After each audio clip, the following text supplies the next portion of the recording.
ಈಗ ನಾವು ಇದಕ್ಕೆ ಮುಚ್ಚಳ ಮುಚ್ಚಿಟ್ಟು ಬೇಯಿಸ್ತೀವಿ ಫ್ರೆಂಡ್ಸ್.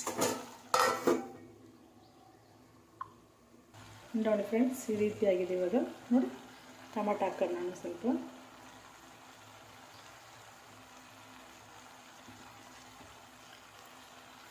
ಸ್ವಲ್ಪ ಕರ್ಬೇವಿನ ಸೊಪ್ಪು ಹಾಕೋಣ.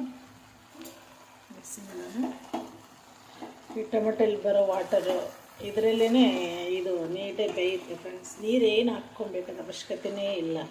ಚಪಾತಿಗೆ, ರೊಟ್ಟಿಗಳಿಗೆ ತುಂಬ ಟೇಸ್ಟಾಗಿರುತ್ತೆ ಫ್ರೆಂಡ್ಸ್. ಅನ್ನದ ಜೊತೆ ನೆಂಚ್ಕೊಳ್ಳೋಕ್ಕೆ, ಅನ್ನ ಸಾಂಬಾರು ರಸ ಮಾಡಿದಾಗೆ ಸೈಡ್ ಡಿಶ್ಶಾಗಿ ಮಾಡಿಕೊಂಡ್ರೆ ತುಂಬ ಚೆನ್ನಾಗಿರುತ್ತೆ ಫ್ರೆಂಡ್ಸ್.